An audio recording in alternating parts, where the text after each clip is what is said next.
The morning sun lazily filtered through the thin curtains, casting golden streaks across the wooden floor of the living room. Nick and Melissa's house, a cozy two-story cottage on the outskirts of a small town, seemed the epitome of stability. A neatly trimmed lawn, a white picket fence, a swing in the yard where their 8-year-old daughter Emma liked to spend summer days reading books or drawing on the asphalt with chalk. But behind this facade of external well-being, cracks had long been brewing that no one wanted to notice, not Nick, not Melissa, not even the curious but still too young Emma. Nick, a 35-year-old man, was what is commonly called the salt of the earth. Of medium height, with broad shoulders and a light gray streak beginning to appear in his dark hair, he looked older than his years, not so much because of his age, but because of the weariness that settled in the corners of his eyes. His face, open and good-natured, with soft features and a light stubble that he forgot to shave in the morning, radiated calm. Nick was a manager at a car dealership, and his job, although it did not bring in fabulous income, allowed his family to live comfortably. He loved his job not for the money, but for the opportunity to communicate with people, to help them choose the cars that would become part of their lives. Nick was one of those who truly believed that kindness and honesty are the foundation on which everything else is built. Melissa, on the other hand, was like a spark, ready to burst into flame or die out at any moment. Tall, with long brown hair that she liked to pull back into a messy bun and bright green eyes, she always attracted attention. At 33, she retained the energy of youth, but a shadow of disappointment increasingly flickered in her gaze. Melissa worked as a freelance graphic designer, and although her projects were talented, she felt that her life was stuck in a routine. Her ambitions, which had once inspired Nick, now seemed like a cage from which she desperately wanted to escape. She dreamed of more of travel, of creative heights, of a life where each day would be different. Emma, their daughter, was their little miracle. Slender, with long blonde pigtails and big gray eyes, she had inherited her father's kindness and her mother's quick wit and curiosity. Emma loved adventure books, especially those where the heroes traveled to faraway lands or fought dragons. She was a child who would sit in the backyard for hours, imagining herself a pirate or an explorer, but lately her smiles had become less frequent. She sensed that something was wrong in the house, although she couldn't put it into words. The morning began as usual. Nick brewed coffee, filling the kitchen with a warm aroma, while Melissa sat at the table, staring at her laptop. Emma, already dressed in her school uniform, swung her legs from her high chair, leafing through a book about dinosaurs. "Dad, did you know that a T-Rex could eat the weight of an adult human in one sitting?" Emma looked up, her voice full of enthusiasm. Nick smiled as he placed a plate of toast in front of her. Seriously, how many burgers would he order at a cafe? He winked, and Emma giggled. Melissa didn't even look up. Her fingers were tapping rapidly on the keyboard, and her face was tense, as if she were solving a problem on which her life depended. Nick noticed this, but decided not to interfere. She had been withdrawing more and more in recent months, and he had learned not to ask unnecessary questions. Instead, he turned to Emma. "Are you ready for your math test?" he asked, brushing a strand of hair from her forehead. "Yeah," Emma nodded, but her voice wasn't as confident as usual. "I just don't understand the fractions. They're kind of weird." "It's okay." Nick sat down next to her, his voice soft and soothing. "We'll figure it out tonight. I'll draw you a pizza, and we'll split it into pieces. Fractions are easy if you know the secret." Emma smiled, but her gaze slid to her mother. Melissa remained silent, and there was a subtle awkwardness in the air. Nick felt it too. He cleared his throat, trying to clear the air.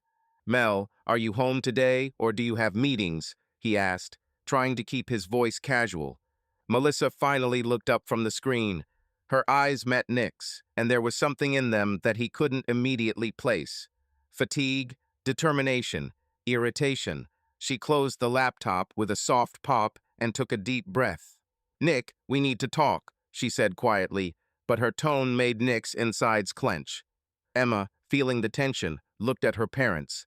"I'll go pack my backpack," she muttered and quickly slipped out of the kitchen, leaving behind a silence that seemed almost tangible.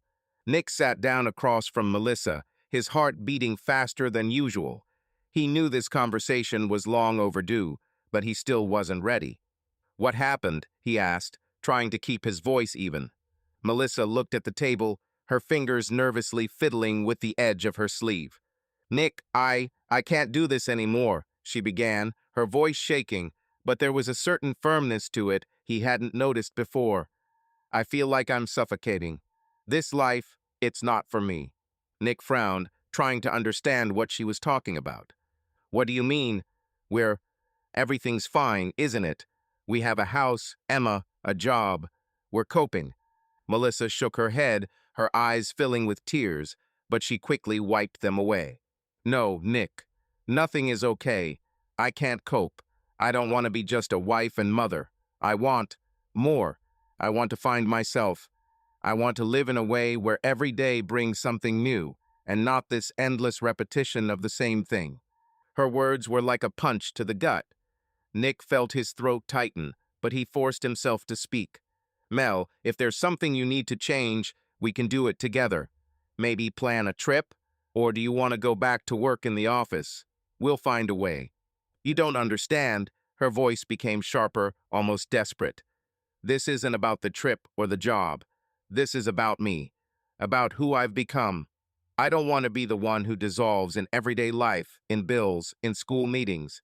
I want to live, Nick. For real." He looked at her, confusion in his eyes. He had always known that Melissa was different, bright, full of ideas, not like him, used to stability. But he had thought that their love, their family, was what was holding her together. Now he saw that he had been wrong. "And Emma?" he asked quietly, almost in a whisper. "How is she?" Melissa looked down, her hands clenching into fists. "Emma will stay with me," she said, her voice shaking. "I don't want to hurt her, but I can't leave her. She's my daughter." Nick felt the ground shift beneath his feet. He wanted to protest, to say that Emma was their daughter, that he couldn't lose her, but the words were stuck in his throat. He saw how Melissa was struggling, how hard it was for her, and it only made him hurt more. He didn't want to be the one to make things worse. Not for Emma. "Are you sure?" he asked finally, his voice hoarse. "Is this what you really want?" Melissa nodded without looking up. "Yes, I've already decided everything. I'm leaving in a week. I'll rent an apartment in the city, start from scratch. Emma will be with me, but you'll be able to see her whenever you want.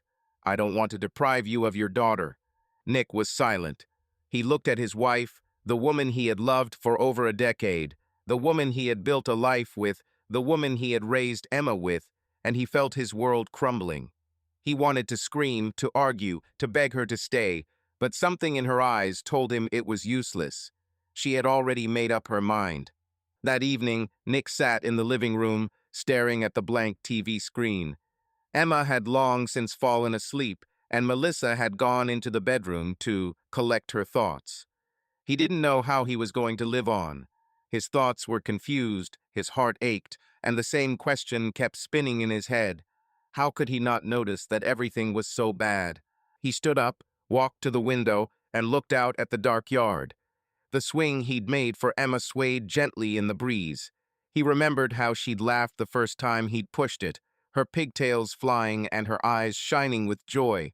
He couldn't imagine his life without her. But he also couldn't imagine fighting with Melissa, pulling Emma in different directions as if she were the prize in their broken marriage. Nick returned to the couch and covered his face with his hands. He didn't cry, the tears wouldn't come, but inside him everything screamed with pain. He knew he had to be strong for Emma, for himself. But how? How to be strong when everything you loved was crumbling before your eyes? The next day, Nick drove Emma to school. She was quieter than usual, and he sensed that she knew more than she was saying. As they pulled up to the school gates, she suddenly turned to him. "Dad, did you and Mom fight?" she asked, her voice thin, almost scared. Nick forced himself to smile, although it was difficult. "No, baby. We're just talking about grown-up things. Everything will be fine." Emma looked at him, and there was so much trust in her eyes that Nick's heart ached. "Do you promise?" she asked. "I promise," he replied, though he knew it was a promise he might not be able to keep. As Emma got out of the car and ran to her friends, Nick sat there, watching her go. He knew his life would never be the same, but for Emma, he was willing to do anything to stop her from feeling that pain, even if it meant letting Melissa go and letting her find herself, no matter how much it hurt him. The week passed in a blur. Melissa was packing, negotiating a new apartment, and Nick was trying to hold on. He spent all his free time with Emma, helping her with her homework, reading to her at night, trying to remember every moment. He knew that soon she would be leaving with Melissa, and the thought tore at his heart. On the last evening before leaving, Melissa walked into the living room where Nick was sitting with a book he hadn't even read.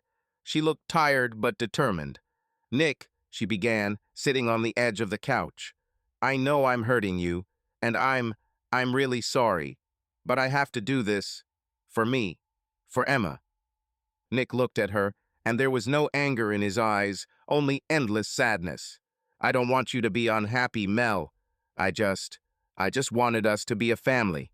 Melissa nodded, her lips trembling. "We will always be a family, just differently." She stood up and walked away, leaving Nick alone. He looked at the closed door and thought about how quickly everything had changed. Just a month ago, he was sure that their life would last forever. Now he stood on the threshold of a new reality where he would have to learn to live without the one he loved, and without the one who was the meaning of his life. But somewhere deep inside, Nick knew he could do it. For Emma, for himself. Because despite the pain, he still believed that kindness and love were what would win in the end. The silence in Nick's house wasn't just an absence of sound. It was almost tangible, heavy, like the damp air before a storm. It filled every corner, every empty space where Emma's voices had once echoed, her laughter, the patter of her little feet on the wooden floor, or the rustling of her books. Now the house that had once been alive seemed like a faded photograph, familiar but devoid of warmth. Nick sat on the couch in the living room, staring at the empty space where Emma's backpack usually lay. She had been gone for a week, and each day the silence grew louder, as if mocking him, reminding him of what he had lost. Nick was not a man to give up easily. His broad shoulders, accustomed to the physical labor of his youth, were still straight, and his dark eyes, despite their weariness, held a stubborn light. He did not allow himself to wallow in self-pity, although the pain of Melissa's departure and the separation from Emma was sharp as a knife. He was 35, but the last few days had added years to his appearance. The wrinkles around his eyes had deepened, and his dark hair, where gray had already begun to appear, seemed to have more silver in it. But Nick was not weak. He was a man who kept his word, who solved problems, and who moved forward even when everything inside him screamed at him to stop. The morning began with the usual ritual: coffee brewed in an old coffee maker, toast that he still didn't finish, and a glance at the empty chair where Emma usually sat, chatting about dinosaurs or asking endless questions. Nick noticed Emma's forgotten notebook on the table, one of the ones in which she drew her stories. He picked it up carefully, as if it were a fragile relic. On the first page was a drawing, a pirate ship drawn in crayon, with a small figure of a girl in a tricorn hat standing at the wheel. Under the drawing, in neat, childish handwriting, was written, "Captain Emma saves the world." Nick smiled, but it quickly faded. He stood up and went into Emma's room to put the notebook on her desk. The room greeted him with the same silence, but here it was even more unbearable. The bed was neatly made, there were books on the shelf, and on the windowsill lay her favorite toy, a plush dinosaur named Rex, which Nick had given her for her 5th birthday. Emma had forgotten it, which was strange. She had never been separated from Rex for long. Nick picked up the toy, ran his finger along the soft green fabric, and felt a lump rise in his throat. He carefully placed the dinosaur on the pillow, next to another forgotten thing, her yellow scarf, which she liked to throw over her shoulders, pretending to be a superhero. He spent a few minutes in the room, arranging small items. The pencils Emma had scattered across the desk, the pirate book she'd placed in the middle. Each movement was almost ritualistic, as if arranging her things would help him maintain a connection with his daughter, who was now so far away. Melissa had taken Emma to the city, to a new apartment, and even though Nick knew he could see his daughter on weekends, the thought didn't bring him any relief. He wanted to be with her every day, to hear her voice, to see her grow. But he also knew he had to give Melissa the space she asked for Emma's sake, for the sake of not making her life even more difficult. Back in the living room, Nick pulled a folder of papers out of his desk drawer. Among the bills and receipts was the envelope he'd received a few days earlier from his lawyer. Inside were the divorce papers, cold and official, printed in black and white. Melissa had filed for divorce first, and even though she'd offered to do it the nice way, without any arguments, Nick still felt betrayed. He didn't want to stand in her way, not because he agreed with her decision, but because he knew fighting would only hurt Emma. He signed the papers, his signature firm but heavy. This wasn't the end, he told himself. This was just a new phase, but that didn't make it any easier. Nick put his pen down and looked out the window. The yard was empty, the swing set motionless, autumn leaves falling from the maple tree carpeting the lawn. He realized he had forgotten to mow the grass, and that small, mundane thing suddenly became a symbol of everything he had missed. He stood up, put on his jacket, and walked out into the yard with the lawnmower. Working helped distract him, drown out the thoughts that were spinning around in his head like a broken record. The sound of the engine, the smell of freshly cut grass, the rhythmic movement, it was all familiar, reliable, something he could control.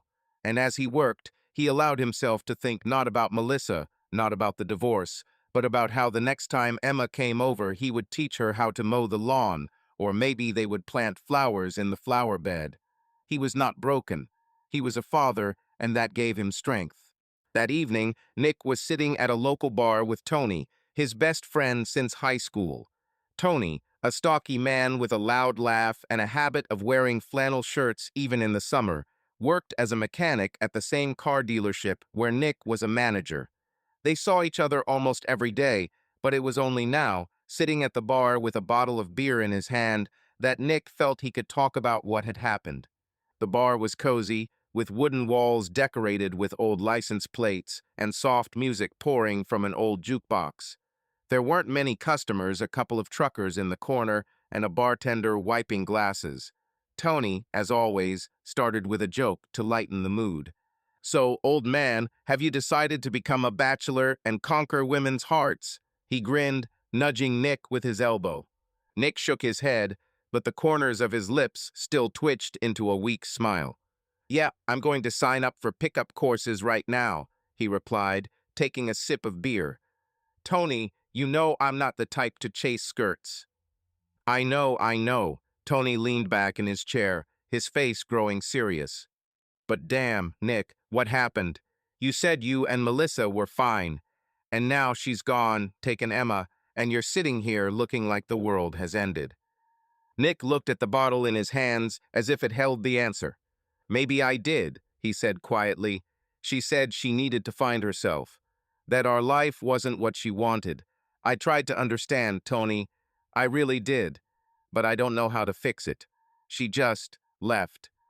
Tony frowned, his usual nonchalance replaced by sympathy. "Listen, bro, I'm no marriage expert, you know," he began, rubbing his neck.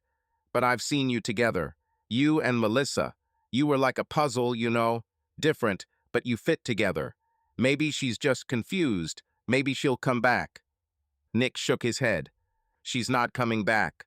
I saw her eyes when she spoke. She's already made up her mind, and I don't want to force her.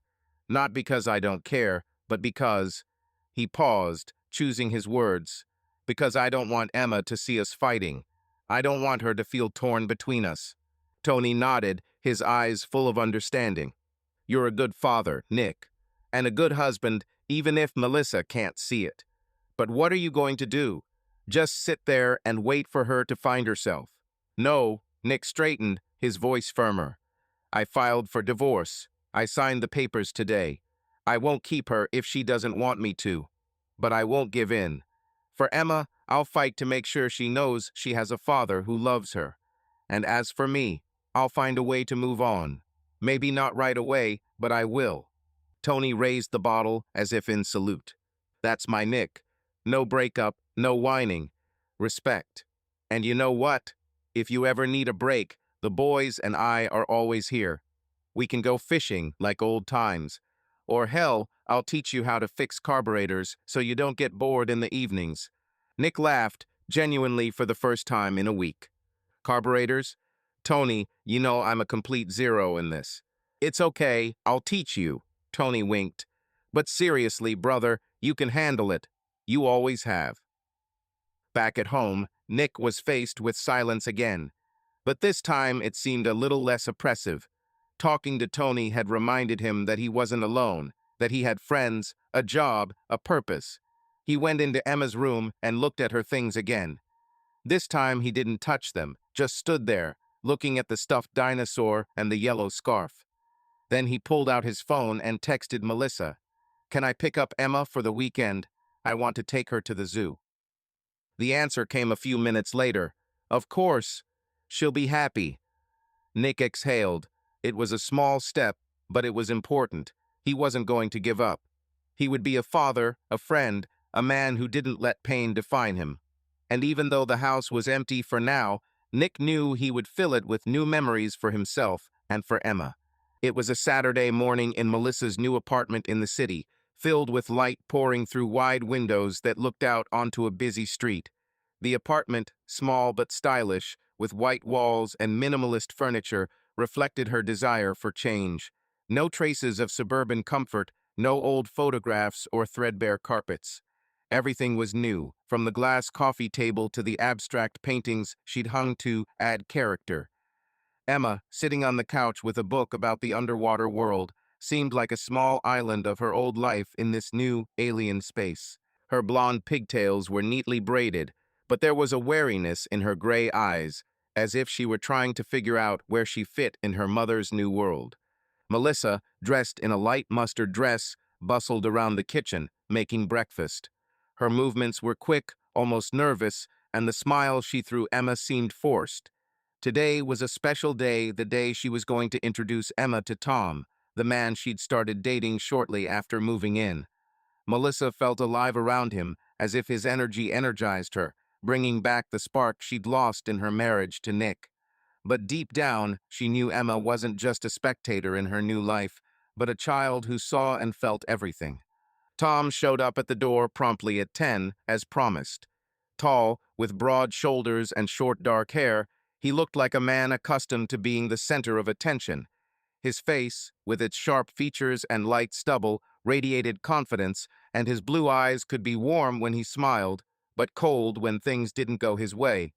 In public, Tom was charming. His loud laugh, confident gestures, and ability to hold a conversation made him the life of the party. He worked as a sales manager for a large construction company, and his wardrobe, an expensive jacket, polished shoes, perfectly fitting jeans, said that he knew his worth. But behind this external charisma, there was another side. Tom was a man who liked to be in control, and his patience quickly wore thin when something disturbed his order. "Good morning, ladies." Tom walked into the apartment with a big smile, holding a box of donuts. "I thought some sweets would make the day even better." Emma looked up from her book, her gaze wary but curious. She wasn't used to new people in their lives, and Tom, with his loud voice and overly confident manner, seemed foreign to her. Melissa, on the other hand, perked up, her eyes lighting up as she took the box from his hands. "Tom, you didn't have to," she said, but her voice was full of pleasure. "Emma, look at these donuts. The chocolate-covered ones, your favorite." Emma nodded, but didn't move. She looked at Tom, who had already taken a chair at the kitchen table, lounging on it as if it were his own home. "So, Emma, tell me, what are you reading?" Tom leaned forward, his smile warm but somehow artificial, as if he were acting. "About sharks, huh? Cool. When I was a kid, I always wanted to be a diver, swim with those toothy guys." Emma shrugged, her voice quiet. "It's about coral reefs. There are not only sharks there. There are also starfish and jellyfish." "Jellyfish?" Tom laughed, his laughter loud, almost deafening in the small apartment. "Those slimy things? Ugh, I hate them." Emma frowned but said nothing. She turned back to her book, her fingers tightening around the pages. Melissa, noticing the tension, quickly intervened. Emma, let's try some donuts. Tom specifically chose the ones with sprinkles, she said, putting the box on the table. And then we can go to the park. Tom promised to show you how to fly a kite. Emma nodded, but her enthusiasm was clearly forced. Tom, unaware or unwilling to notice her reticence, continued talking, telling a story about how he had once flown a kite on the beach and nearly gotten blown away by it. Melissa laughed, her eyes shining, but Emma remained distant, her mind elsewhere. The day at the park was sunny, with a light breeze, perfect for kite flying. Tom, as promised, had brought a bright red kite with a long tail that fluttered in the wind like a flag. He enthusiastically explained to Emma how to hold the string and catch the wind, but his tone quickly turned sharp when she had trouble immediately understanding how to operate the toy. "No, Emma, that's not it," he said as the kite crashed to the grass once more. "You're tugging too hard. Just hold it steady and pull smoothly. It's not rocket science." Emma bit her lip, her cheeks flushing. She tried, but the kite fell again, and Tom rolled his eyes, muttering something under his breath. Melissa, standing next to him, tried to smooth things over. "Tom, she's learning," she said softly, putting her hand on his shoulder. "Give her time." "I just want her to succeed," he said, but there was an irritation in his voice that Emma didn't miss. She stared at the fallen kite, her fingers fiddling with the rope. Later, as they sat on a bench eating ice cream, Tom turned on his charm again, telling Melissa about a new deal at work. Emma, sitting between them, was silent, her mind on something else. She remembered how her father had once helped her fly a kite in their yard. Nick had been patient, laughing when the kite fell and saying, "It's okay, Emma, next time it'll fly to the moon." With Tom, it was different. His smile was for others, but at home, on the rare occasions when he was with them, he was different, brusque, impatient. That night, after Melissa put Emma to bed, Tom stayed behind. Emma, lying in her new room, heard them talking in the kitchen. Tom's voice was loud, he was talking, laughing, but then his tone changed. Emma couldn't make out the words, but she heard him raise his voice when Melissa said something back. Then there was the sound of a closet door slamming, and all was quiet. Emma curled up under the covers, hugging her stuffed dinosaur Rex that Nick had brought her last weekend. She missed her father, his calm voice, the way he always knew how to calm her down. The next day, when Emma spilled orange juice at breakfast, Tom, who was sitting at the table with the phone, suddenly looked up. "Damn, Emma, can you be more careful?" His voice was sharp, almost angry. "Now everything's sticky, and I have to wipe it off." Emma froze, her eyes filled with tears, but she quickly wiped them away so no one would notice. Melissa, standing at the stove, turned, her face tense. "Tom, it's just juice," she said, trying to sound calm. "I'll clean it up." "Yeah, but it's constant, Mel." Tom threw the phone on the table, his brow furrowed. "She makes noise, throws things around, now this. I just want a little order." Emma stood up silently and walked into her room, closing the door. She sat on her bed, looking at Rex, and felt her insides tighten. She didn't like Tom. She didn't like the way he looked at her when he thought she wasn't looking.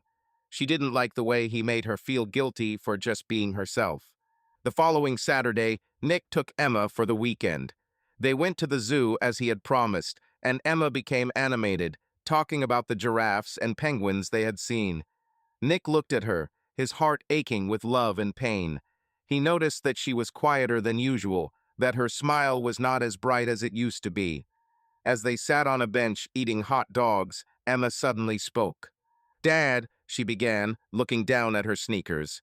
"Tom doesn't like it when I make noise. He yelled when I spilled the juice." Nick froze, his fingers tightening around the paper cup. He tried to keep a calm face, but inside he was seething. "He yelled at you?" he asked, trying to keep his voice even. "What did he say?" Emma shrugged, her voice almost a whisper. "He said that I'm sloppy, that everything is sticky because of me, and he also doesn't like it when I run around the apartment. He says that it irritates him." Nick took a deep breath, trying to calm himself. He knew he couldn't just barge into Melissa's life and start asking questions that would only make things more difficult for Emma. But the thought of some man he didn't even know raising his voice to his daughter was unbearable.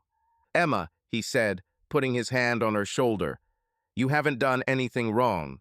You're wonderful, and I love it when you're loud and running and laughing. It means you're happy. And if anyone doesn't understand that, that's their problem, not yours." Emma looked at him, her eyes shining with tears, but she smiled. "Dad, can I stay with you?" she asked quietly. Nick felt his heart break. He wanted to say yes, to take her home, to protect her from everything that made her feel out of place. But he knew it wouldn't be that easy. Melissa was her mother, and he had promised himself he wouldn't do anything to hurt Emma. "We'll figure out a way to make you happy," he said, hugging her. "I'll always be here, baby. Always." That evening, when Nick returned home, he couldn't stop thinking about Tom. He didn't know the man, but Emma's words haunted him. He sat on the couch, staring at the empty wall where their family photo used to hang. Now there was only white paint, a reminder that his life had changed forever. But Nick wasn't weak. He was a man who knew how to control himself, who knew that for his daughter, he would do whatever it took. And if Tom proved a threat to Emma's happiness, Nick would find a way to protect her, not with fists, not with shouts, but with the quiet strength that had always been his essence. Autumn was gathering strength in Nick's town. The maple leaves in the yard covered the ground with a crimson carpet, and the morning air was saturated with coolness and the smell of rotten grass. The house, once full of life, now seemed like a museum to Nick. Each room held memories, but was devoid of warmth. He tried to fill the emptiness. He fixed the creaky step on the porch, repainted the fence, even bought a new TV, hoping that this would somehow enliven the space. But the silence still returned, especially at night, when he was alone, and thoughts of his daughter and Melissa did not allow him to sleep. Nick, a man whose kindness and resilience were his armor, felt how this armor was beginning to crack at the seams, but he did not allow himself to give in. He was a father, and that meant that he had to be stronger than his pain. Emma came to visit him every weekend, and these days were like a breath of fresh air for Nick. He noticed that his 8-year-old daughter, usually so lively, with sparks of curiosity in her gray eyes, was becoming more and more withdrawn. Her smile, which used to light up the whole house, now appeared less often, like a rare sun on a cloudy day. She still loved to talk about books or share facts about animals, but her voice was quieter, and there was some caution in her movements, as if she was afraid of doing something wrong. Nick saw it, and every such moment was like a stab in the heart. He did not want to pressure her, did not want to force her to talk, but the anxiety grew, like a shadow that was impossible to ignore. On Saturday morning, Nick picked Emma up from Melissa's city apartment. The drive back was filled with her stories about school. She enthusiastically described how her drawing of a shark had won praise from her teacher, but Nick noticed that she avoided talking about home. When he asked how she was getting on in her new apartment, Emma shrugged, her fingers nervously fiddling with the edge of her yellow scarf. "It's fine," she replied, looking out the car window. "There's a lot of light there. And Mom bought a new sofa." Nick nodded, trying not to show how offended he was by her evasiveness. "How's Tom?" he asked carefully, trying to keep his voice neutral. "Do you get along with him?" Emma fell silent, her gaze becoming even more distant. "He's fine," she said finally, but her tone was such that Nick knew something was wrong. She didn't look at him, and her fingers continued to fiddle with the scarf, as if it was the only thing that calmed her down. They arrived home, and Nick decided not to push. Instead, he suggested they bake pizza, Emma's favorite pastime, one that always made her happy. They fussed around the kitchen, sprinkling cheese and arranging pepperoni, and Emma perked up a bit, laughing when Nick pretended to drop a tomato on the floor. But even then, Nick could see that her joy was incomplete, as if part of it was somewhere else, in the apartment she now shared with Melissa and Tom. "Dad, can I leave Rex with you?" Emma asked as they sat at the table eating pizza. Her stuffed dinosaur lay on the couch, and she looked at it with a strange longing. Nick was surprised. "Of course, baby. But you love him so much. Why do you want to keep him? Emma shrugged, her eyes dropping to her plate. It's just, what if he gets lost? And with you, he'll be safe. Nick felt his throat tighten. He knew it wasn't Rex. It was her way of saying she didn't feel safe, but she was too young to put it into words. He reached out and squeezed her hand gently. Rex will be here, and you can always come back to him, he said, his voice warm, but inside he was seething with worry. And to me too, you know. This home is yours, always. Emma nodded, but didn't look up. Nick could see something inside her struggling with her, and it tore at his heart. He wanted to ask, to find out everything, but he knew he had to be patient. Emma would tell him when she was ready. For now, all he could do was be there, give her the sense of security she seemed to be missing. That evening, after Emma had fallen asleep in her room, Nick sat in the living room with his phone in his hand. He stared at the screen where Melissa's name was glowing. He needed to talk to her, not just about the divorce, which was set for next week, but about Emma. He dialed her number, and after a few rings, she answered. Nick, her voice was tired, but there was a sense of alertness in it. Did something happen? Hey, Mel, he began, trying to sound calm. No, nothing happened. I just wanted to talk. About Emma. Melissa was silent for a second, and Nick heard a door slam in the background. What's wrong with her? She asked, her tone sharpening. Is she okay? She's not really, Nick chose his words, trying not to accuse, but to be honest. She's kind of anxious, Mel. She smiles less, avoids talking about what's going on with you. I'm worried about her. Melissa sighed, and Nick could imagine her rubbing her temples, like she always did when she was irritated or tired. Nick, she's just getting used to her new life. It's normal. Moving, a new school, all of this is not easy for a child. I understand, Nick said, his voice even, but inside he could feel the tension rising. But I think it would be easier for her if she could spend more time here. Maybe stay over on weekends more often, or even a couple of weeks. I can pick her up from school, help her with her homework. Melissa didn't answer right away, and when she did, her voice was cold, almost prickly. Nick, no. She needs to be with me. I'm her mother. And we have everything under control. Tom helps, he tries. Emma is just going through an adjustment.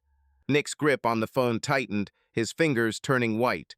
He wanted to tell her that Tom, from what Emma had said, wasn't the type to help, but he held back. He knew that arguing would only make things worse. Mel, I'm not trying to take her away from you, he said, trying to sound gentle.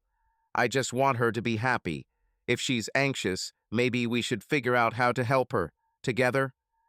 I'm doing fine, Nick, Melissa snapped. And I don't want you to interfere. We'll figure this out. And you just be a dad when you have her. That's enough. The conversation ended quickly, and Nick felt a mixture of anger and frustration wash over him. He wasn't one to lose control easily, but Melissa's words had hurt him. She had cut him off from helping his daughter, and that was the worst part.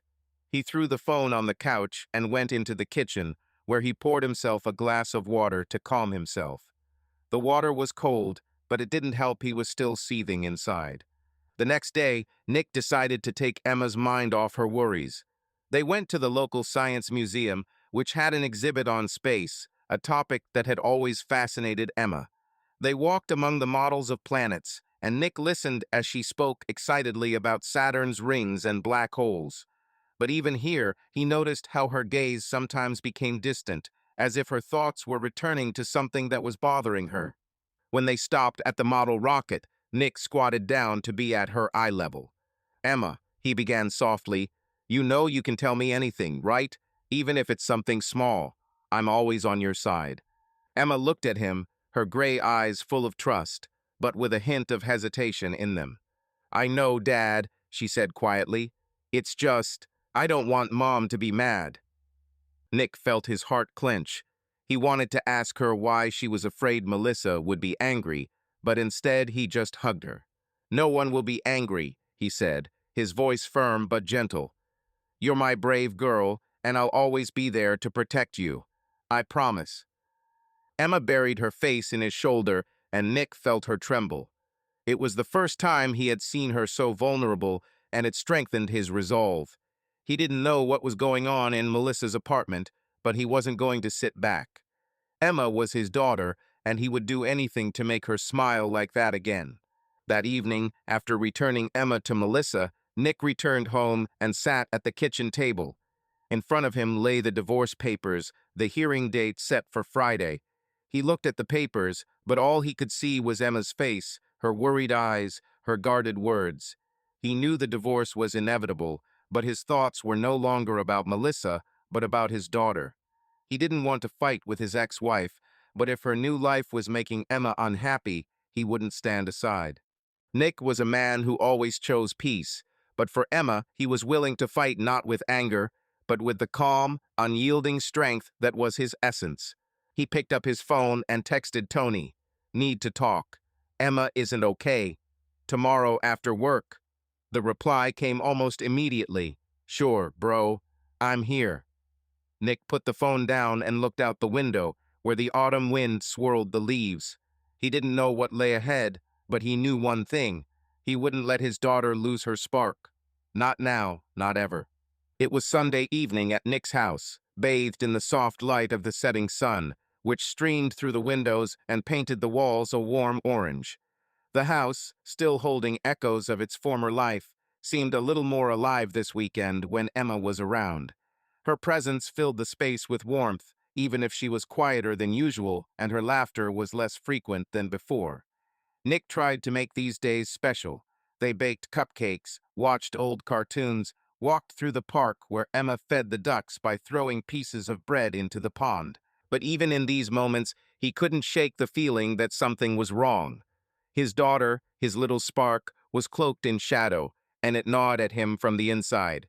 Nick, a man with strong shoulders and kind eyes, was used to solving problems. At 35, he wasn't one to let his emotions get the better of him, but his concern for Emma grew with each passing day. He noticed the little things, the way she flinched when he accidentally dropped a spoon in the kitchen, the way her fingers fidgeted with the edge of her scarf, the way she went silent when the conversation turned to her life with Melissa. Nick didn't want to push her, but after her words about Tom and her anxiety, he knew he had to pay closer attention. He was a father, and his instincts screamed that his daughter needed protecting, even if she couldn't say it herself. The evening began as usual. Emma was sitting on the couch, drawing in her sketchbook, and Nick was making dinner spaghetti with tomato sauce, her favorite. On the table was her childhood tablet, a brightly colored pink case covered in stickers of stars and dinosaurs. Emma often played educational games or listened to audiobooks on it, and Nick was used to having it next to her. Today, however, the tablet was off, and Nick accidentally knocked it over while clearing away the dishes after dinner. The screen lit up, and Nick pressed the wrong button to turn it off. Instead of going dark, the tablet opened a voice memo app, and a sound came from the speakers that made Nick's blood run cold. "You're stupid, you spilled it again." The man's voice, sharp and angry, echoed around the kitchen. Nick froze, his hand still holding the tablet. The voice was unfamiliar, but he immediately knew who it was. Tom. The cry was followed by a quiet, trembling sob, and Emma's voice, thin and full of fear, answered, "Excuse me, please." Nick felt his heart squeeze, then pound so hard it felt like it would burst out of his chest. He set the tablet down on the table, his fingers shaking, but he forced himself to press play again to make sure he hadn't misheard. The recording was short, only a few seconds, but every word cut into his mind like a knife. He looked at the date. The recording was 3 days old. Emma must have accidentally turned on the recorder, or maybe she'd meant to record something of her own, but she'd captured this moment instead. A moment that confirmed Nick's worst fears. He took a deep breath, trying to calm the storm inside him. His first instinct was to grab his phone, call Melissa, and demand an explanation. But he knew that wouldn't help. Melissa had already made it clear that she didn't want him to interfere, and calling her would only ignite a conflict that could hurt Emma. Instead, Nick turned off the tablet and looked toward the living room, where Emma was still drawing, her blonde pigtails swaying as she moved the pencil across the paper. She hadn't heard him start recording, and he was glad of that. The last thing he wanted was for her to relive that moment. Nick finished dinner, but his mind was elsewhere. He set the table, trying to act casual so Emma wouldn't notice his tension.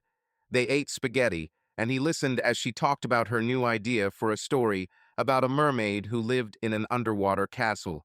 Her voice was full of enthusiasm, but Nick could see the way her eyes sometimes darkened, as if she were remembering something she wanted to forget. He smiled, encouraging her, but inside, his thoughts were spinning around the recording. Tom, his voice full of anger. Emma, apologetic, scared. Nick knew he couldn't ignore it, but he also knew he had to tread carefully so as not to hurt his daughter. After dinner, they watched a cartoon, and Emma fell asleep on the couch, cuddled up to him. Nick carefully carried her to her room, covered her with a blanket, and placed Rex, her stuffed dinosaur, next to her. He stood by the bed, looking at her calm face, and promised himself that he would do anything to protect her. He didn't know how far Tom's behavior went, but this recording was a signal he couldn't ignore. The next day, after Nick dropped Emma off at Melissa's, he came home and sat at the kitchen table. The tablet sat in front of him, a silent witness to what he'd heard. He didn't touch it, but it was all he could think about. He knew he needed to talk to someone who could help him figure out what to do next. Tony, his best friend, was the first person who came to mind. Nick texted him, and an hour later, Tony was knocking on the door with a six-pack of beer and a box of pizza. "So, what's up?" Tony asked, sprawled on the couch. His flannel shirt was slightly rumpled as always, and his dark hair was sticking out in all directions. "You look like you're going to war." Nick didn't smile. He sat down opposite her, his hands clenched into fists on his lap. "Tony, I found something. On Emma's tablet. A voice recording." He told everything. About the accidental switch on, about Tom's scream, about Emma sobbing and apologizing. Tony listened silently, his usually cheerful face growing more serious. When Nick finished, Tony leaned back and exhaled. "Damn, brother," he said, rubbing his neck. "This is serious. This Tom, is he yelling at Emma? At your daughter?" Nick nodded, his jaw tense. "I don't know how often it happens, but even once is too much. She's scared, Tony. I can see it in her. She's not the same." Tony opened the beer, but didn't drink it, just stared at the bottle as if it might give him the answer. "Look, I'm not a father, but if someone talked to my kid like that, I'd be at his door with a wrench. But you're Nick. You're not like that. What are you going to do?" Nick took a deep breath. "I want to talk to Melissa, but she won't listen. She thinks I'm meddling, that I'm trying to control her. I just want Emma to be safe. The divorce is this week, and I think I need to bring up custody." Tony raised his eyebrows. "Guardianship? That's a big step, Nick. Are you sure you're ready for it?" "I don't want to take Emma away from Melissa," Nick said, his voice firm but calm. "But I can't let her live in a house where she's yelled at, where she's afraid. I have to do something." Tony nodded, his gaze full of respect. "You're right, but you need to be careful. If this Tom is like you say, he might not be the nicest guy when it comes to confrontation. And Melissa, she's clearly holding on to him. Maybe you should talk to a lawyer before the divorce." Nick thought about it. He had already thought about it, but Tony's words strengthened his resolve. "I'll call my lawyer tomorrow, and I'll save this recording, just in case." "Good move." Tony raised his bottle as if in salute. "You can do it, Nick. You always can. And if anything happens, I'll always have a wrench to spare." Nick smiled faintly, but his mind was elsewhere. He knew that the road ahead would be difficult. The divorce, which should have been a simple formality, was now complicated by new knowledge. He did not want war, but for Emma, he was ready for any fight. The next day, Nick contacted his lawyer, a woman named Linda, who was forthright but understanding. He told her about the tape, his concerns for Emma, and Melissa's refusal to discuss her anxiety. Linda listened intently, making notes on her pad. "Nick," she said when he finished, "this tape may be important, but its use in court is a tricky issue. We need more evidence that Tom's behavior poses a threat to Emma, but we can raise the custody issue at the divorce hearing. Do you want joint custody or full custody? Nick thought about it. He didn't want to take Emma away from Melissa. He knew how much the daughter loved her mother. But he also knew he couldn't leave her in an environment where she felt unsafe. I want Emma to be with me more often, he said finally. If that means joint custody, I'm okay with it. But I want the court to know about Tom, about what he's doing. Linda nodded. Okay, we'll prepare the paperwork and bring it up at the hearing. But Nick, be prepared for Melissa to resist. And if Tom is in her life for a long time, that could complicate things. Nick nodded, his gaze firm. I'm ready. That evening, sitting in the empty living room, Nick turned on the tablet again. He didn't listen to the recording again. Once was enough. Instead, he opened the gallery and found the photos Emma had taken over the weekend, feeding the ducks, smiling with a cupcake in her hand, showing him her drawing of a mermaid. These moments were his anchor, a reminder of why he had to keep going. He wasn't weak. He was a father who would do anything to make his daughter feel safe again, to make her smile again, to make her world full of light and not shadows. And even with a divorce hearing ahead of him, even with Melissa against him, even with Tom a threat, Nick wasn't going to back down. He would do anything for Emma. The dim light of the morning filtered through the thick clouds hanging over the town where Nick lived. His house, once warm and full of life, now seemed like a fortress that he had to protect. The walls held memories of happy days with Emma, her laughter, her drawings taped to the refrigerator, her small steps on the wooden floor. But now these memories were just a backdrop to his determination, a determination that grew with each passing day, fueled by concern for his daughter. Nick, a man with a kind heart and an unyielding will, was not one to back down from difficulties. His broad shoulders, accustomed to physical labor in his youth, now carried another burden, the responsibility for the safety of Emma, his 8-year-old daughter, whose smile was becoming less and less frequent. After Nick heard the recording on Emma's tablet, with the new man in Melissa's life, Tom, sounding so angry, he knew he couldn't stay away any longer. His conversation with his lawyer, Linda, only reinforced that feeling. Linda, a sharp-witted, no-nonsense woman in her 40s, met him in her downtown office. Her office was small but cozy, with wooden furniture and shelves filled with legal books. A legal pad covered in notes lay on the desk, and a cold cup of coffee sat nearby.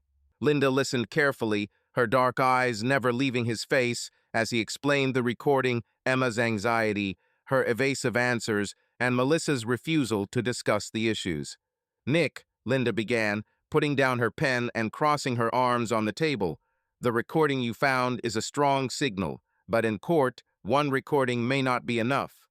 The judge will be looking for a pattern, evidence that Tom's behavior poses a threat to Emma's well-being. We need more. Nick nodded, his jaw tense. He sat in his chair, leaning forward slightly, his hands clenched into fists in his lap. What should I do? He asked, his voice calm but with a steely determination. I can't just wait for something else to happen. She's my daughter. Linda looked at him sympathetically, but her tone remained businesslike. I understand and will take action. First, save the recording. Make a backup copy, send it to me, but don't delete the original. Second, start documenting anything that seems alarming. Every time Emma returns from your place, write down her behavior, her words, any changes. If she says anything about Tom or her life with Melissa, record it. Dates, times, details. It might be helpful. Nick frowned, his eyebrows drawing together. You mean keep a diary? Like I'm spying on my own daughter? Don't spy. Linda shook her head, her voice softening. Just be the attentive father you already are. The court wants facts, Nick. If we're going to get custody modified, we need to show that the current situation is hurting Emma. And one more thing. I encourage you to file a motion for emergency custody review before the divorce hearing. It will show the judge that you're serious about Emma's well-being. Nick exhaled, his shoulders relaxing slightly, but there was a fire in his eyes. Okay, I'll do whatever it takes. But I don't want Emma to feel like a pawn in this game. She's scared enough as it is. She won't be a pawn, Linda assured, her voice firm. We'll tread carefully. But Nick, be prepared for Melissa and possibly Tom not to be thrilled. They may try to paint you as someone who's trying to ruin their new life. You have to stay calm, collected. Don't give them any reason to accuse you of aggression. Nick nodded, his eyes focused. He knew Linda was right. Melissa had already made it clear she didn't want him to interfere, and Tom, judging from the recording, wasn't the type to back down easily. But Nick wasn't going to back down himself. He was a father, and for Emma, he was willing to fight any fight not with his fists, but with facts, with patience, with the strength that had always been his.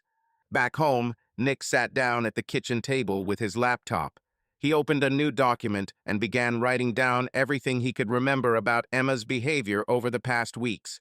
Her evasive answers, her anxiety, her comments about Tom, her request that he leave Rex with him. He tried to be specific, including dates and times, as Linda had advised. It felt strange, documenting his daughter's life as if she were part of a cause, but Nick knew it was necessary. He also copied the recording from the tablet to his computer and sent it to Linda, as she had asked. Each step was small but important, and he felt a determination building inside him. That evening, Nick called Tony, his friend who was always there for him when he needed support. They met at the same bar where they had shared a beer last week. Tony, as always, walked in with a loud greeting, clapping Nick on the shoulder, but his smile quickly faded when he saw the serious expression on his friend's face. "So, what have you got there?" Tony asked, ordering a beer. "You look like you're ready to fight a dragon." Nick told of his meeting with Linda, her advice to gather evidence, and his decision to file for custody. Tony listened, sipping his beer, his face growing grimmer. "Damn, Nick," he said when Nick had finished. "That Tom sounds like a total idiot. Yelling at Emma? As a kid, I'd show him where the crayfish hang out." Nick smiled weakly, but his gaze was firm. "I wish I could, Tony, but it won't help. If I start throwing punches, it'll just give Melissa an excuse to say I'm unstable. I have to do this right, for Emma." Tony nodded, his eyes full of respect. "You're right, brother. You've always been the one who thinks ahead. But if this Tom crosses the line, you know where to find me. I'm not kidding about the wrench." "I know," Nick clapped him on the shoulder, feeling his friend's support gave him strength. "Thanks, Tony. I needed this." They talked for another hour, and Nick felt the weight on his shoulders lighten a little. Tony, with his loud laugh and simple but sincere words, reminded him that he was not alone. He had a goal, and he was not going to back down. The next day, Nick took action. He arranged for Linda to file a petition for emergency custody review. Linda prepared the paperwork, including the tablet recording as preliminary evidence and a written statement from Nick describing his concerns for Emma's well-being. Nick also began observing his daughter more closely during her visits. He didn't ask direct questions so as not to make her feel pressured, but he began to notice small things. The way she flinched when she heard a loud noise, the way her hands clenched when he mentioned Melissa's house, the way she avoided talking about Tom. On Saturday, when Emma arrived for the weekend, Nick decided to make her day full of joy. They went to the local aquarium, where Emma gazed in awe at the colorful fish and jellyfish swimming in the huge tanks. She told him about starfish that could grow their own arms, and how sharks could sense blood in the water from miles away. Nick listened, smiling, but his eyes followed her closely. He noticed the way she paused when someone laughed loudly nearby, the way her shoulders tensed when a man in the crowd raised his voice. These were small signs, but to Nick they were like red flags. "Dad," Emma said as they sat in the aquarium's cafe eating ice cream, "have you ever been afraid of something but didn't know how to say it?" Nick froze, his spoon hovering in midair. He looked at her, trying to keep his face calm, even though his insides were clenching. "Of course, baby," he said softly. "Sometimes we're afraid because we don't know how people will react if we tell them. But you know what? The most important thing is to find someone you trust, someone you can tell everything to and they won't get mad." Emma nodded, her gray eyes full of thought. "Don't you get mad if I spill something?" she asked quietly, her voice almost a whisper. Nick felt his heart break. He reached out and gently squeezed her hand. "Never, Emma. You can spill all the juice in the world, and I'll just help you clean it up. You're my daughter, and I love you even if you cause a flood." Emma smiled, but her smile was weak, as if she was still struggling with something inside. Nick didn't press, but he wrote the conversation down in his file as soon as he got home. He knew that every moment like this was a piece of the puzzle he had to put together to protect her. That evening, Nick called Melissa. He knew this conversation would be difficult, but he couldn't put it off any longer. When she answered, her voice was tired, with a hint of irritation. "Nick, what is it this time?" she asked, and Nick heard music playing in the background. "Mel, we need to talk about Emma," he began, trying to sound calm. "I'm worried about her. She's scared, Mel. She won't say it outright, but I can tell she's uncomfortable. I want her to spend more time with me, maybe for a couple of weeks until things calm down." Melissa snorted, her voice sharpening. "Nick, are you starting again? I told you, she's just getting used to it. We have it under control. Tom's trying, and so am I. You can't just take her whenever you want." "It's not about what I want," Nick raised his voice, but then pulled himself together. "It's about Emma being scared. I heard Tom yelling at her, 'Mel, my daughter, it's not okay.'" There was silence on the other end of the line. Nick waited, his heart pounding. Finally, Melissa spoke, her voice cold. "Are you spying on us? Eavesdropping? That's low, Nick." "I'm not a spy," he snapped. "I'm a father who cares about his daughter. And if you can't see what's going on, I'll do everything I can to protect her." "Don't threaten me," Melissa almost screamed. "Emma is with me, and I'm her mother. You're not taking her away." The conversation ended abruptly, and Nick felt his hands shaking. He knew this call wouldn't solve anything, but it was necessary. He let Melissa know he wasn't backing down. The next morning, he sent Linda another note, describing the conversation and asking her to expedite the motion. Linda responded quickly, "We'll file tomorrow. Be ready for the hearing next week." Nick returned to his life, but now every step he took was aimed at one thing: protecting Emma.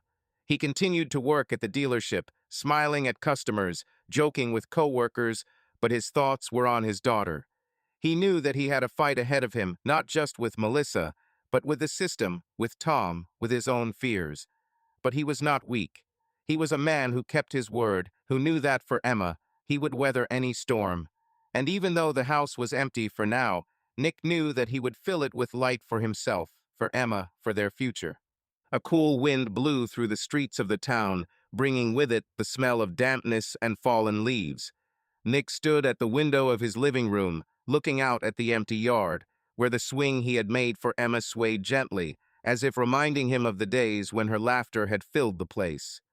The house was silent, but the silence no longer cut into his ears, as it once did. It had become part of his new reality, the backdrop to his thoughts, which were now focused on one thing: protecting Emma. Nick, a man of strong character and a heart full of love for his daughter, felt a determination growing within him, like a river that slowly but inexorably cuts its way through the rocks. He knew that the fight for Emma's well-being would not be easy, but he was ready for it, even if it meant facing Melissa, the woman he had once loved more than life itself. The divorce and custody hearing was in a few days, and Nick knew he had to try again to talk to Melissa. Not to convince her to come back, he'd long since accepted that their marriage was over, but to convince her to look at what was happening to Emma. The recording on his tablet of Tom yelling at their daughter still rang in his head like an alarm that couldn't be silenced. Nick didn't want a war, but he couldn't let Emma continue to live in an environment where her fear was becoming the norm. He decided to meet Melissa face to face, hoping that a direct conversation, without phones or text messages, would help her hear him. Nick had arranged to meet Melissa at a small cafe in the city center, a place they had both once loved. The cafe was cozy, with wooden tables covered with checkered tablecloths, and the aroma of freshly brewed coffee mingling with the smell of baked goods. Nick arrived first, choosing a table by the window overlooking the busy street. He was dressed simply a dark jacket, jeans, a shirt with rolled-up sleeves, but his posture, his straight back, and his attentive gaze betrayed an inner strength. His dark hair, slightly touched with gray, was combed neatly back, and there were lines at the corners of his eyes that were not from age, but from the fatigue and anxiety of recent months. Melissa walked in a few minutes later, her steps quick, almost jerky. She looked as striking as ever, with her brown hair pulled back into a high bun, her green eyes accentuated by light makeup, and her dark blue coat that showed off her slender frame. But there was a nervousness in her movements, as if she already knew what the conversation was going to be about and was preparing to defend herself. She sat down across from Nick, crossing her arms over her chest, and her gaze was cold, almost challenging. "Well, Nick," she began, wasting no time on greetings. "Why did you call me here? If this is about Emma again, I've already said everything." Nick took a deep breath, trying to stay calm. He knew this conversation was going to be difficult, but he wasn't going to back down. "Mel, I want to talk to you about our daughter," he said, his voice even but firm. "I'm worried about her. She's not the same. She's scared, Mel. I can see it when she's with me. She flinches at loud noises, avoids talking." "Nick, stop," Melissa interrupted, her voice sharpening. "Are you starting again? I'm tired of you implying that I'm a bad mother. Emma's fine, she's just adjusting to her new life. Why can't you accept that?"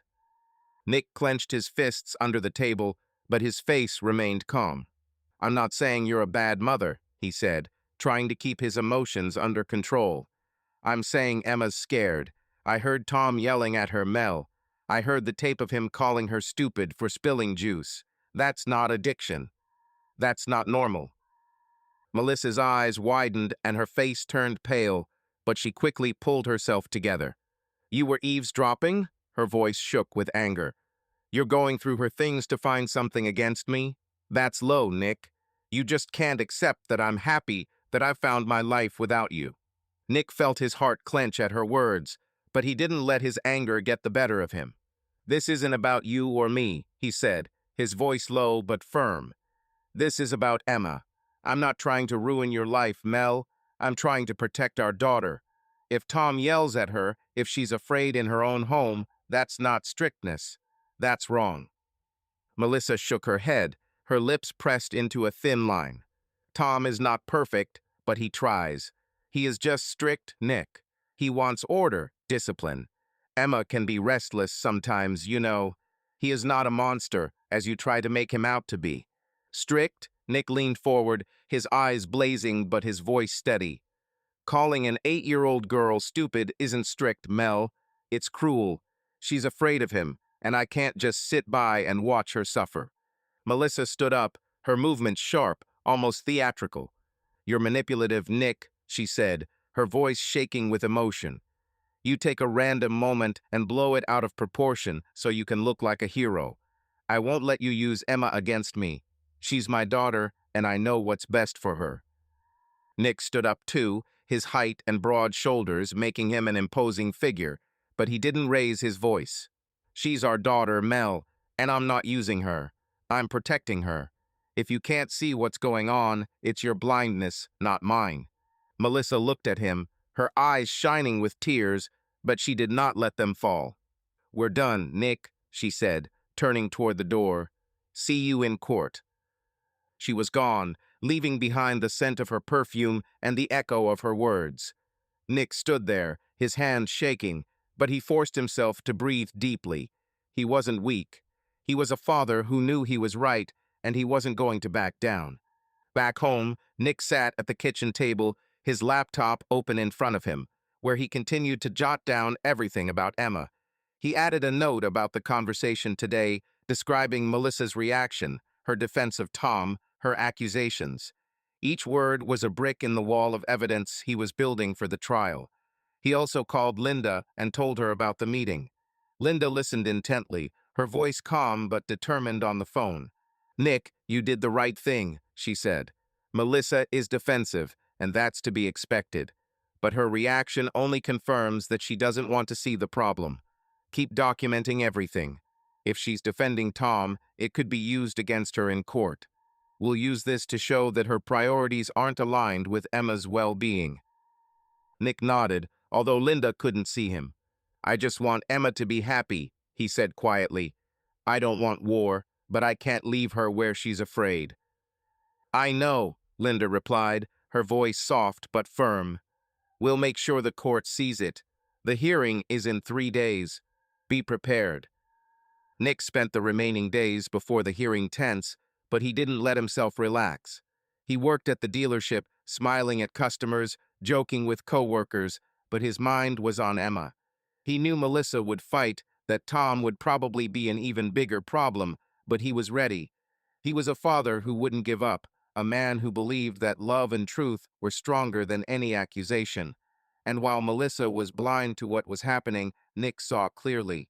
He saw the fear in his daughter's eyes, and that was enough to keep him going, one step at a time, toward the day he could put her smile back on her face. Nick sat at the kitchen table, a laptop in front of him with a document open on it, where he continued to record everything about Emma, her words, her behavior, her worried glances. His hands, used to working and always finding something to do, now clutched a mug of cold coffee, and his thoughts swirled around his daughter. Nick, a man with a kind heart and unyielding determination, felt his patience wearing thin. He knew the divorce and custody hearing was coming, but every day that Emma was with Melissa and Tom seemed like an eternity. His phone vibrated on the table, and Nick glanced at the screen. The number was unfamiliar, with an area code, and that immediately made him anxious.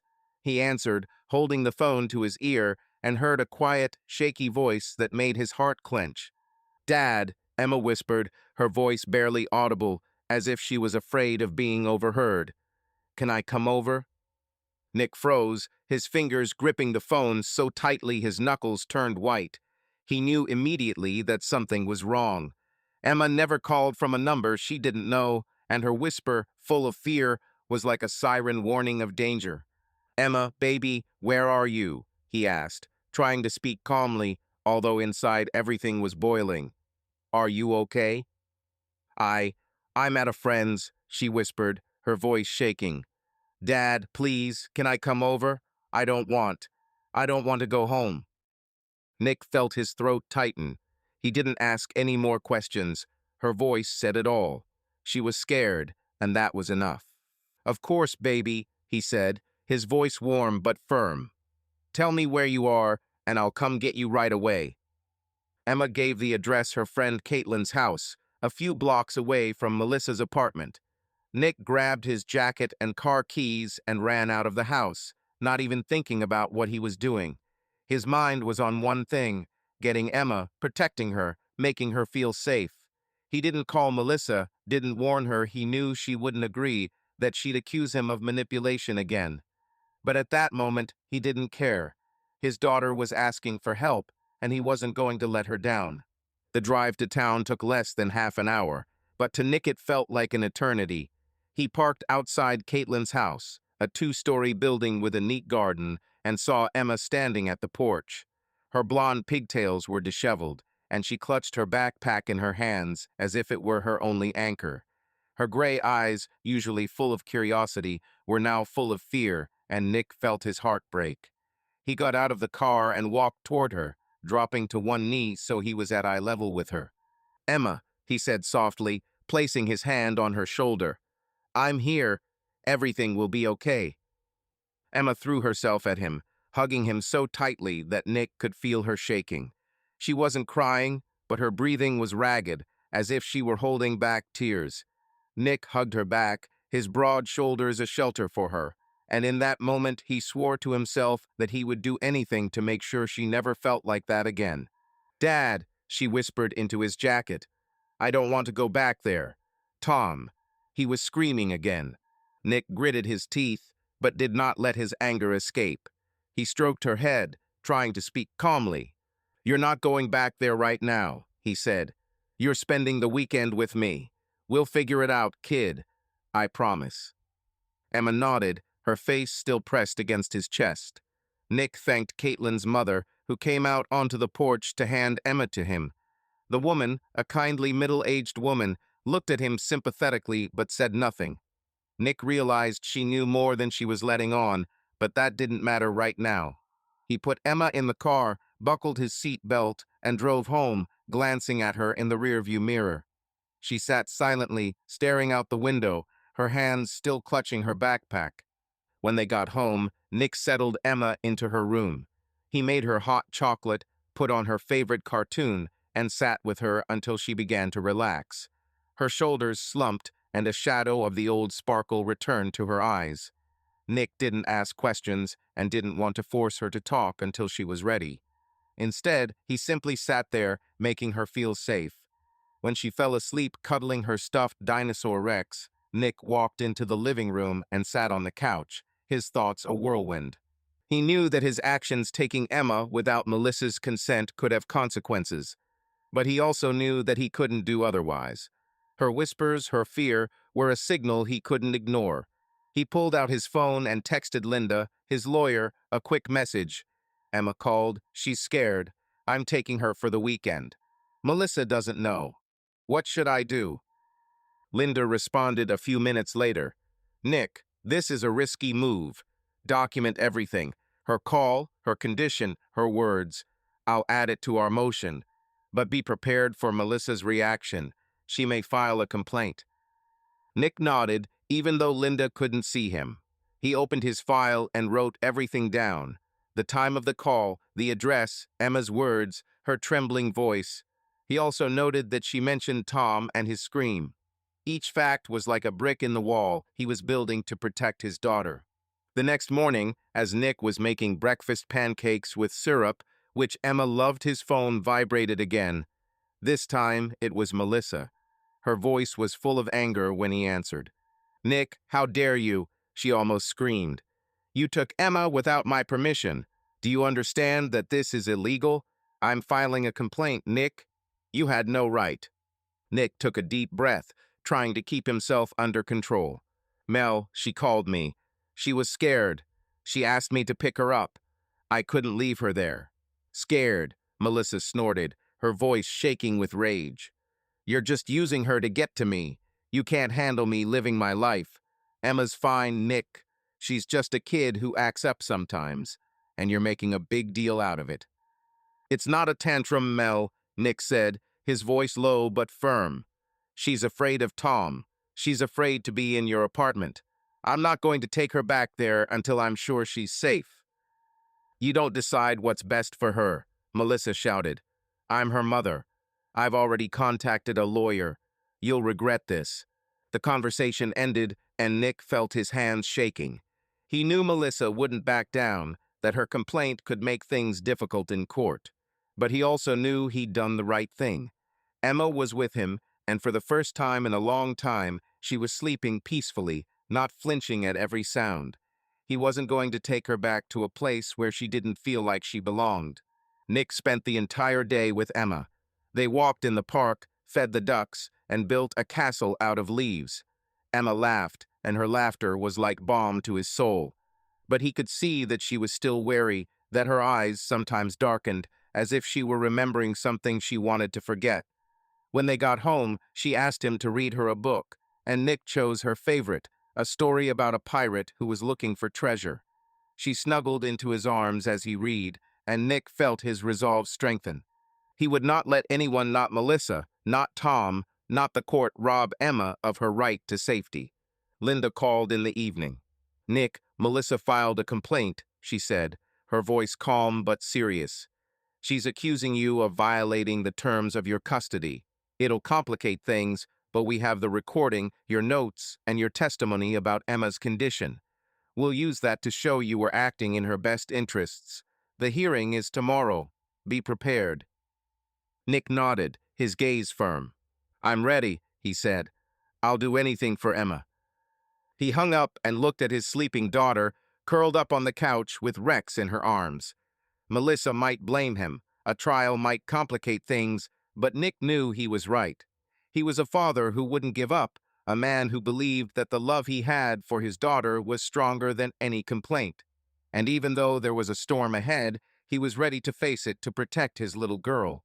The morning in Nickstown was gray, with low clouds that seemed to press down on the ground, reflecting the tension that was squeezing his chest.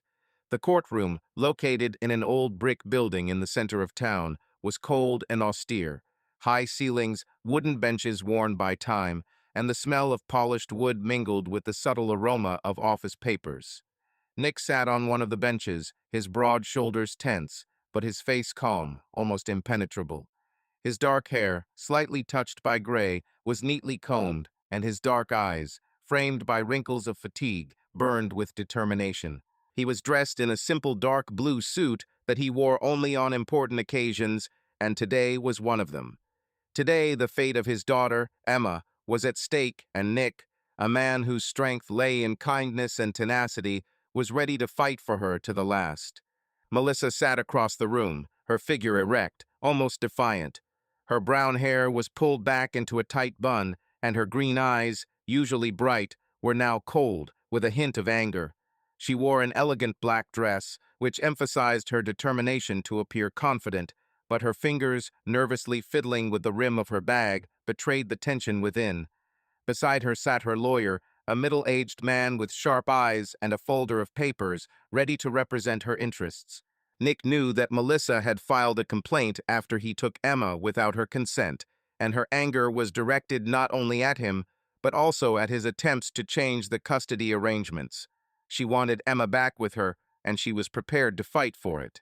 The judge, a woman in her 50s with short gray hair and a piercing gaze, walked into the courtroom, and everyone stood. Her presence filled the room with a stern air, but there was something calming about her manner, as if she were used to handling complex human stories. Nick felt his heart beat faster, but he reminded himself that everything he was doing was for Emma. His attorney, Linda, sat next to him, her face set in concentration, holding a folder of evidence they had been painstakingly assembling for the past few days. The hearing began with Melissa's attorney speaking. He spoke confidently, his voice clear and sharp, as if he was used to trying to convince everyone around him. He accused Nick of violating the custody arrangements, claiming that he had taken Emma without permission, thereby undermining the mother's authority and creating unnecessary stress for the child. "Mr. Wilson is acting impulsively," the lawyer said, looking at the judge. "He is using his daughter as a tool in a personal vendetta against my client, who is trying to build a new life. We are asking that Emma be returned to her mother immediately, and that Mr. Wilson be placed on visitation restrictions until he can prove he can respect the rules." Nick felt his fists clench beneath the table, but he forced himself to sit still. Linda glanced at him, her eyes saying, "Hang in there." When it was her turn to speak, she stood up, her movements confident but not aggressive. "Your Honor," Linda began, her voice even but firm. "My client, Mr. Wilson, acted solely in the best interests of his daughter. Emma herself called him from a false number, begging him to take her away because she was scared. We will present evidence that shows that Emma's current environment is causing her severe anxiety and is negatively impacting her well-being." Linda opened the folder and began to lay out documents. The first was a recording from Emma's tablet that Nick had found by accident. Linda played it through the portable speaker, and Tom's voice, sharp and angry, filled the courtroom. "You're stupid. Did you spill that again?" Emma's quiet sob followed. "I'm so sorry." Nick felt his throat tighten, but he forced himself to look at the judge, whose face remained impassive, but whose eyes were watching the proceedings. Linda then presented the school reports. She pointed out Emma's decline in performance, particularly in math and reading, which had previously been her strengths. "Teachers have noted that Emma has become withdrawn, less active in class," Linda said, handing the judge the papers. "She often appears absent-minded, which is not consistent with her previous behavior." This began after moving in with her mother. Finally, Linda passed on a letter from the school psychologist who had worked with Emma. The letter said that Emma was showing signs of anxiety. She was avoiding classmates, was often silent in class, and seemed depressed. The psychologist recommended further observation and possibly consultation with a child psychotherapist. "This evidence, Your Honor," Linda continued, shows that the current situation in Miss Davis's home is not conducive to Emma's well-being. Mr. Wilson is not seeking to terminate Miss Davis's parental rights. He is asking for a renegotiation of the custody arrangements so that Emma can spend more time in the safe and stable environment he can provide for her. Melissa's lawyer stood up, his face tense. "Your Honor, this so-called evidence is nothing but manipulation," he said, glancing at Nick. "The recording is taken out of context. Mr. Thomas, my client's partner, was simply demanding discipline. Children sometimes spill things, and adults have a right to react. As for the school reports, the drop in grades may have been due to the move, and not due to anything Miss Davis or her partner did. My client is a loving mother who does everything she can to provide Emma with stability." Melissa, who was sitting next to him, nodded, her eyes full of anger, but also pain. She looked at Nick, and there was accusation in her gaze. Nick did not look away, but his face remained calm. He knew that he was right, and he was not going to back down. The judge raised her hand in silence. She looked at the papers, then at Nick and Melissa. "These are serious allegations," she said, her voice level but stern. "The child's welfare is the priority of this court. I see that there is cause for concern, but I also understand that the situation is complex. In order to make an informed decision, I am scheduling Emma to meet with a child therapist who will conduct an independent emotional assessment of her. Until the report is received, Emma will remain with her father as he took her at her request, indicating that she feels unsafe." Melissa jumped up, her face turning pale. "Your Honor, this is unfair," she cried. "I am her mother. She should be with me." "Miss Davis," the judge looked at her, her voice firm. "I understand how you feel, but my decision is based on the evidence presented. We will revisit this matter after the therapist's evaluation. The hearing is adjourned for 2 weeks." Nick felt the tension in his shoulders ease slightly, but he didn't let himself relax completely. It was a small victory, but the fight was far from over. He looked at Melissa, who sat with her head down, her hands clutching her bag. He didn't feel triumphant, only tiredness and a determination to continue. After the hearing, Nick walked out of the courtroom, his steps firm, but inside he felt a storm. Linda walked beside him, her face focused, but a hint of satisfaction in her eyes. "This is a good result, Nick," she said as they walked outside. "The judge heard us. The therapist will give us more data, and if he confirms that Emma is under stress, it will strengthen our case." Nick nodded, his gaze fixed on the gray sky. "I just want her to be happy, Linda," he said quietly. "I don't want to take her away from Melissa, but I can't let her be afraid." "I know," Linda put her hand on his shoulder. "You're doing the right thing. Stay close to her, document everything. We'll win this." Nick returned home, where Emma was waiting for him with a neighbor who was babysitting her. When Emma saw him, she rushed towards him, her blonde pigtails bouncing. "Dad, you're back," she exclaimed, hugging him. "Can we bake some cupcakes?" Nick smiled, feeling her warmth dispelling the cold inside. "Sure, baby," he said, picking her up. "Chocolate or vanilla?" "Chocolate," she replied, her eyes lighting up. As they fussed in the kitchen, Nick looked at her, his heart full of love and determination. He knew there would be tough days ahead, that Melissa wouldn't give in, that Tom could be an even bigger problem. But he also knew he would do anything to protect his daughter. He was a father, a man who didn't back down, and for Emma, he was willing to weather any storm to bring her light back. The light of a late autumn morning streamed through the windows of Nick's house, casting soft shadows on the wooden floor. The atmosphere of calm reigned in the house, but it was fragile, like thin ice ready to crack under the slightest pressure. Nick, sitting at the kitchen table with a mug of tea, looked at Emma, who was drawing at the table opposite. Her blonde pigtails swayed as she moved her pencil, creating another world of hers, this time an underwater city with mermaids and dolphins. Her gray eyes, usually full of curiosity, now seemed focused, but there was a shadow of wariness in them that Nick noticed more and more often. He, a man with a kind heart and an unbending will, felt his soul torn between love for his daughter and anxiety for her future. The divorce and custody hearing was postponed until the child therapist received an opinion, and these days were a test of patience and strength for Nick. Emma had been living with him since the last hearing, and Nick had tried to make her days warm and safe. He'd taken her to school, helped her with her homework, read to her at night, trying to recreate a world where she could just be a child. But he'd seen her flinch at loud noises, her hands clench when he'd accidentally dropped something in the kitchen.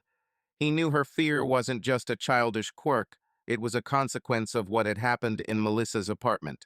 Nick hadn't pressured her to talk, but every look she'd given him, every word she'd said, had been like puzzle pieces he was putting together to figure out how to help her. The court-ordered appointment with the child therapist took place in a small office downtown.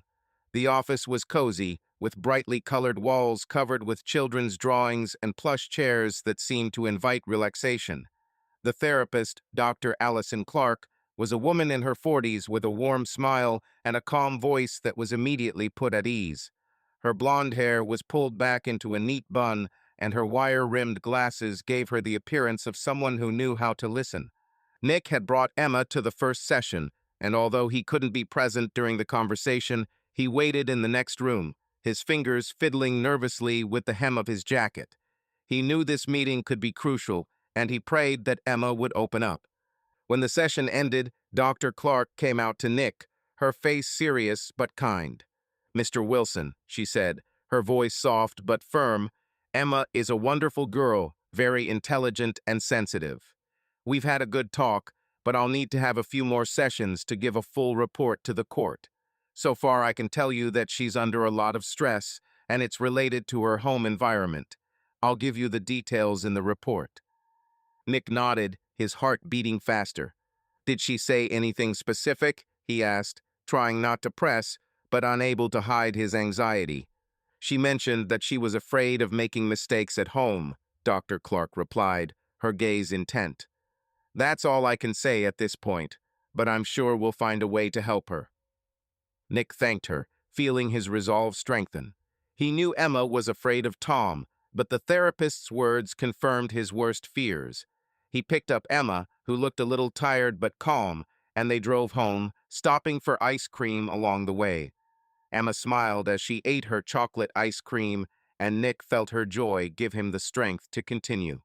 A few days later, one evening, as Nick and Emma were sitting in the living room, she suddenly put down her sketchbook and looked at him. Her eyes were serious, almost adult, and Nick realized that she wanted to say something important. "Dad," she began, her voice quiet but firm. "When I was at Dr. Clark's, I told her about Tom." Nick froze, his heart sank, but he forced himself to smile so as not to scare her. "That's good, baby," he said softly, sitting down next to you. "You can tell me too, if you want. I always listen." Emma nodded, her fingers nervously fiddling with the edge of her yellow scarf.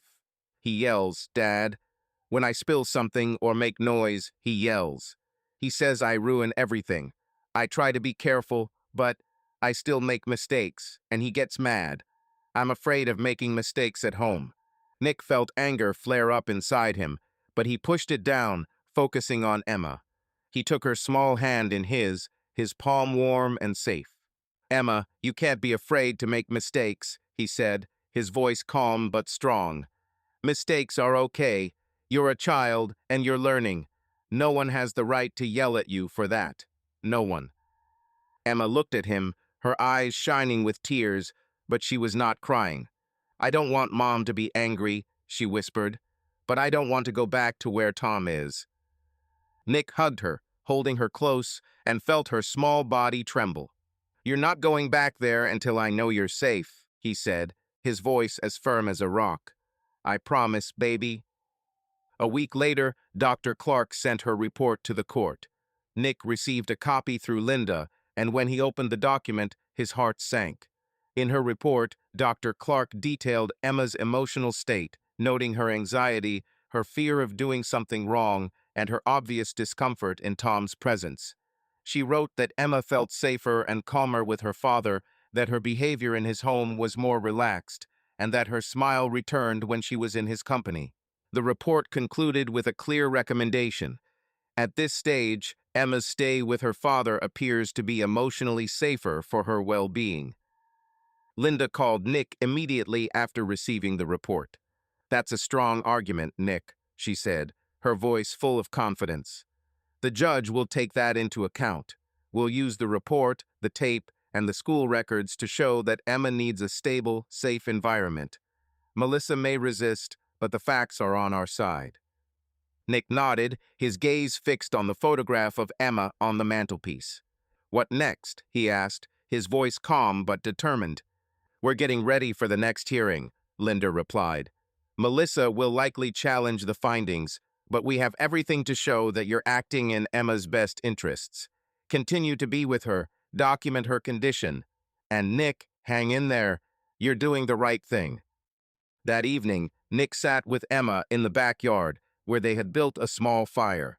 They roasted marshmallows, and Emma laughed as hers caught fire, turning into a black lump. Nick watched her, feeling her joy fill him with strength. He knew Melissa wouldn't give in, that she would fight to get Emma back, that Tom could be even more trouble. But he also knew he was right. The therapist's conclusion was like a beacon in this storm, pointing the way to safe harbor for his daughter. Nick wasn't weak. He was a father, a man who believed that love was truly stronger than any obstacle.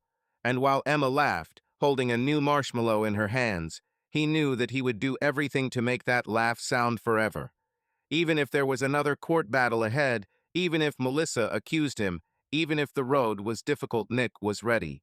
For Emma, he would go through everything. The morning of the trial was overcast, with low clouds that seemed to weigh down Nick's town. The courtroom, an old brick building, was cold despite the warm light that poured through the tall windows. The wooden benches, polished by time, creaked under the weight of the few occupants, and the air was thick with the smell of old papers and wax. Nick sat in his seat, his broad shoulders tense, but his face calm, almost stony. His dark hair, slightly streaked with gray, was neatly combed, and the dark blue suit he wore for the second time in weeks emphasized his determination. His eyes, framed by lines of fatigue, burned with a fire not anger, but an unyielding will to protect his daughter Emma. Nick, a man whose strength lay in kindness and tenacity, knew that this day could be a turning point. Today, the fate of his 8-year-old daughter was being decided, and he was prepared for any outcome, as long as she was safe. Melissa sat across the room, her figure straight but her posture tense, as if she were holding back a storm of emotion. Her brown hair was pulled back into a tight bun, and her usually bright green eyes were now filled with a mixture of anger and pain. She wore a formal gray dress that emphasized her determination to look collected, but her fingers, nervously fiddling with the rim of her bag, betrayed her inner turmoil. Beside her sat her attorney, the same sharp-eyed man who had defended her at the last hearing. He looked confident, but Nick noticed him casting quick glances at Melissa, as if checking her state. The judge, Mrs. Elizabeth Harris, a woman with gray hair and piercing eyes, walked into the courtroom and everyone stood. Her presence filled the room with a stern but fair air. She was known for her meticulousness and attention to detail, especially in cases involving children. Nick felt his heart beat faster, but he reminded himself that everything he had done, the clipboard notes, the school reports, the therapist's report, had been for Emma. His attorney, Linda, sat next to him, her face set in concentration, holding a folder of documents they had been painstakingly preparing for the past few weeks. The hearing began with Melissa's attorney, Mr. Crawford, speaking. He stood up, his voice clear and confident, but with a hint of irritation, as if he was hurt by the court's earlier decision. "Your Honor," he began, adjusting his tie, "my client, Miss Davis, is a loving mother who has always put the interests of her daughter, Emma, first. Mr. Wilson, on the other hand, uses manipulative tactics to undermine her authority. His actions, including the unlawful removal of Emma from her home, demonstrate that he has no respect for established rules and is willing to put his own interests above the well-being of the child. We ask that Emma be returned to her mother and that Mr. Wilson's visits be limited to supervised visits to prevent further abuse." Nick felt his fists clench beneath the table, but he forced himself to breathe evenly. Linda glanced at him, her eyes saying, "Easy."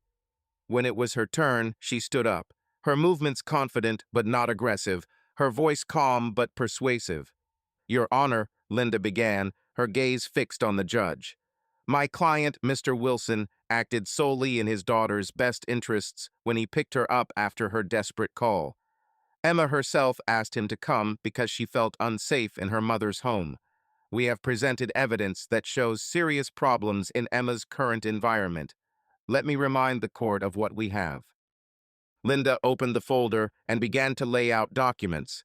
The first was a recording from Emma's tablet that Nick had found by accident.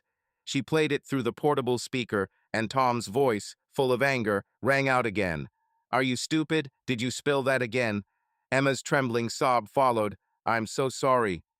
Nick noticed Melissa's head drop, her face pale, and her lawyer's brow furrowed, as if trying to find a counterargument. Judge Harris listened intently, her eyes narrowed, but her face remained unreadable.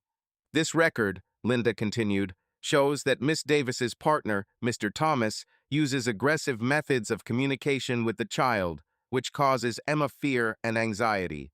Furthermore, the school reports we provided show a significant drop in Emma's academic performance after moving in with her mother. Teachers note her withdrawal, decreased activity in class, and signs of emotional distress." Linda handed the judge copies of the reports, her voice level but strong. Finally, the report from child psychotherapist Dr. Allison Clark confirms that Emma is experiencing significant stress related to her life at her mother's home. Dr. Clark has made it clear that Emma feels emotionally safer with her father, Mr. Wilson. Emma herself told Dr. Clark about Mr. Thomas's screams and her fear of making mistakes at home. "This is not an isolated incident, Your Honor. This is a pattern that threatens the well-being of the child." Melissa's lawyer stood up, his face tense and his voice harsh. "Your Honor, the evidence is not conclusive," he said, glancing at Linda. "The recording is one moment taken out of context. Mr. Thomas may have been strict, but that does not mean he is a threat. Emma's decline in grades may be due to her parents' move or divorce, not her home environment. My client has done everything she can to provide stability for Emma, and she is entitled to custody. Mr. Wilson, on the other hand, has violated the rules by his actions, which calls into question his ability to be a responsible parent." Judge Harris raised her hand for silence. She looked at the papers in front of her, then at Nick and Melissa. Her gaze was stern, but there was genuine concern in it. "I have heard both sides," she said, her voice calm but authoritative. "Emma's well-being is the priority of this court. The evidence presented, including the recording, school reports, and the therapist's report, indicates serious problems in the child's current environment. Miss Davis, I do not doubt your love for your daughter, but the facts indicate that Emma is experiencing significant emotional stress in your home." Melissa's head snapped up, her eyes shining with tears, but she remained silent. Nick looked at the judge, his heart pounding, but he didn't let himself relax. He knew the decision hadn't been announced yet. "Mr. Wilson," the judge continued, turning to him, "your actions in taking Emma without her mother's consent were a breach, but I understand that you acted in response to her request and out of concern for her safety. However, I must stress that such actions will not be tolerated in the future." Nick nodded, his face serious. "I understand, Your Honor," he said quietly but firmly. The judge looked down at her notes, then looked up again. "Based on the evidence presented and the therapist's report, I make the following decision. Primary custody of Emma Wilson is granted to the father, Mr. Nick Wilson. Stavis will be allowed supervised visits with her daughter once a week under the supervision of a social worker until a further assessment of her home environment is conducted. This decision may be reviewed in 6 months if Miss Davis demonstrates changes that are conducive to Emma's well-being." The room went silent. Nick felt his shoulders relax and a warmth spread in his chest. He had won. Emma would be with him, safe in a home where she could be herself. He looked at Melissa, waiting for her reaction. She sat still, her face pale, her eyes full of tears. Her lawyer put a hand on her shoulder, but she waved it away, her lips trembling. Nick felt no triumph, only relief and weariness. He knew Melissa loved Emma, but her blindness to Tom's behavior made this outcome inevitable. The judge banged her gavel, declaring the hearing closed, and the courtroom began to empty. Linda turned to Nick, a faint smile crossing her face. "Congratulations, Nick," she said, her voice full of sincerity. "You did it. Emma will be with you." Nick nodded, his throat tightening with emotion. "Thank you, Linda," he said quietly. "This is all for her." When Nick walked out of the courthouse, the cold air hit him in the face, but he felt lighter than he had in months. He got into the car, his hands still shaking from the strain of it all, but there was hope in his heart. He knew there would be challenges ahead. Melissa might appeal, Tom might be a problem, and Emma would need time to heal from everything she had been through. But Nick was ready. He was a father, a man who believed that love and truth were stronger than any obstacle. At home, Emma was waiting for him with a neighbor who was looking after her. When she saw him, she ran up, her blonde pigtails bouncing. "Dad, you're taking too long," she exclaimed, hugging him. "Are we going to bake pizza?" Nick laughed, picking her up. "Sure, baby," he said, holding her close. "Pizza, cupcakes, whatever you want. You're going to live with me now." Emma looked at him, her gray eyes widening. "Really?" she asked, her voice full of hope. "It's true," Nick replied, his voice warm and confident. "And we'll make sure you're always happy." As they fussed around the kitchen, rolling out dough and sprinkling it with cheese, Nick looked at his daughter, her smile, her laughter, and felt his home come alive again. Melissa, Tom, the trial, it was all behind him, at least for now. Ahead was a new chapter, full of light and laughter and love. Nick knew he could do it. For Emma, he always would. Winter was slowly coming into its own, covering Nick's town in a thin layer of snow that crunched underfoot and sparkled in the morning sun. Nick's house, once empty and cold, was now alive again, filled with the warmth that came from Emma's presence. Her laughter, her footsteps on the wooden floor, her drawings taped to the refrigerator, all of it brought life back to the walls that had been silent for too long. Nick, a man with broad shoulders and kind eyes, felt his heart, wounded by months of struggle, begin to heal. His dark hair, slightly touched by gray, now seemed not a sign of fatigue, but a symbol of a battle fought. He was a father who did not give up, a man who found strength in himself for his daughter, and now he looked to the future with cautious but unwavering hope.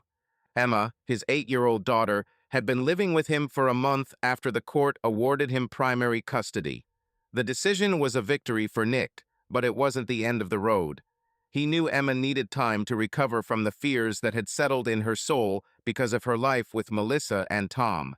Her anxiety, her tendency to flinch at loud noises, her cautiousness in her words, they were all like scars that healed slowly, requiring care and patience. Nick was ready to give her whatever she needed to be the girl again who dreamed of pirates and underwater cities, the one whose smile could brighten the darkest day. Nick knew that Emma needed not only his love, but also professional help to cope with what she had experienced. He continued to take her to see Dr. Allison Clark, a child therapist whose warm smile and listening skills helped Emma begin to open up. Sessions were held once a week in a cozy office with colorful artwork on the walls and toys and books on the shelves. Nick waited in the next room, leafing through magazines, but his thoughts were with Emma. He knew that each session was a step toward healing, and he was willing to wait as long as it took. In one of her first sessions, Dr. Clark suggested that Emma draw to express her feelings. Emma, who had previously loved creating her own worlds on paper, was hesitant at first, her fingers shaking as she picked up a pencil. But Dr. Clark was patient, her voice soft as a summer breeze, and she did not rush the girl. Gradually, Emma began to draw again, first simple lines, then shapes, then entire scenes. One of the drawings she brought home was of a house, their house, with Nick and Emma standing on the porch, the sun shining overhead.